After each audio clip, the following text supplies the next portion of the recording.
Hi friends, இந்த வீடியோவில் மொழி ஞாயிறு தேவநேய பாவனர் பற்றின குறிப்புகள் பார்க்க போகிறோம். சேனலை சப்ஸ்கிரைப் பண்ணலன்னா சப்ஸ்கிரைப் பண்ணி எனக்கு சப்போர்ட் பண்ணுங்கள்.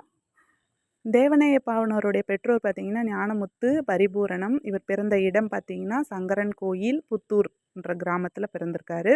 பிறந்தது 1902, மறைந்தது 1981. பல்வேறு இலக்கியம் மற்றும் மொழி ஆராய்ச்சி கட்டுரைகளை எழுதியிருக்காரு. தமிழ் சொல்லாராய்ச்சியில் உச்சம் தொட்டவர். தமிழை ஆளென வளர்த்து மாண்புற செய்தவர். இவருடைய மாணவர் பெருஞ்சித்திரனார் தான் இவருக்கு மொழி ஞாயிறு தேவநேய பாவனர் அப்படின்னு பெயர் சூட்டினார்.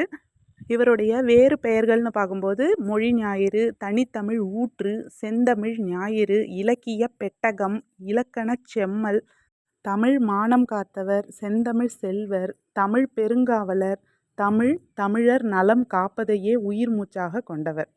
இவருடைய கூற்றுகள் அப்படின்னு பார்க்கும்போது உலக முதன்மொழி தமிழ் அப்படின்னு சொல்லியிருக்காரு. திராவிட மொழிகளுக்கு தாய்மொழி தமிழே ஆகும் அப்படின்னு சொல்லியிருக்காரு. இந்திய மொழிகளுக்கு மூலமும் வேரும் தமிழ். உலகின் முதல் மாந்தன் தமிழன். தமிழன் தோன்றிய இடம் குமரிக்கண்டம், ஹரப்பா, மொஹஞ்சதாரோ நாகரிகம், பழந்தமிழர் நாகரிகமே.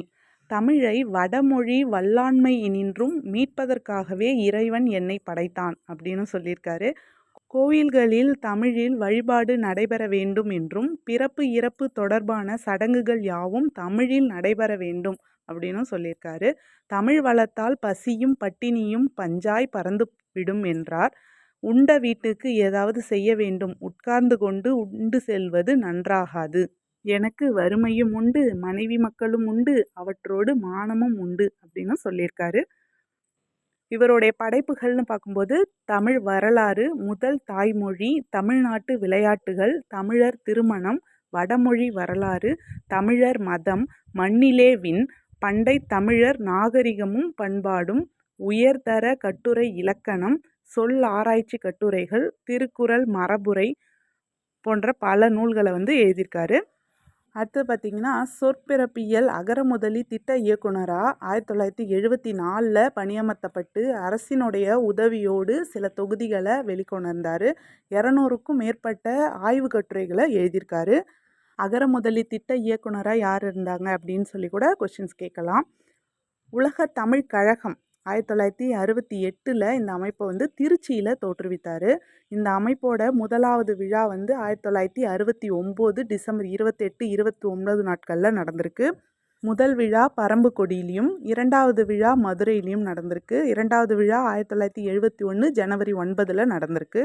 இது கூட கொஷின் வரலாம். உலக தமிழ் கழகத்தை தோற்றுவித்தவர் யார் அப்படின்னு கூட கொஷின் வரலாம்.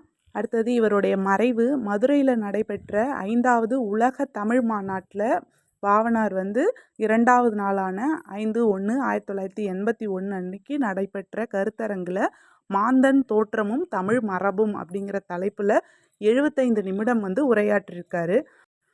அன்று இரவு மாரடைப்பு ஏற்பட்டு உடல்நலம் குன்றி 15ஆம் தேதி 1981 இறந்திருக்காரு. இவருக்கு அரசினுடைய சிறப்புகள்னு பார்க்கும்போது சென்னை அண்ணா சாலையில் பாவனர் பெயரில் நூலகம் செயல்பட்டு வருது. ராஜபாளையத்துக்கு அருகில் உள்ள முரம்பில் பாவனர் கூடம் அமைச்சு அதில் முழு உருவ சிலையும் அவரோட பெயரில் நூலகமும் அமைக்கப்பட்டிருக்கு. அவ்வளோதான் ஃப்ரெண்ட்ஸ், மொழி ஞாயிறு தேவநேய பாவனர் பற்றின குறிப்புகள்.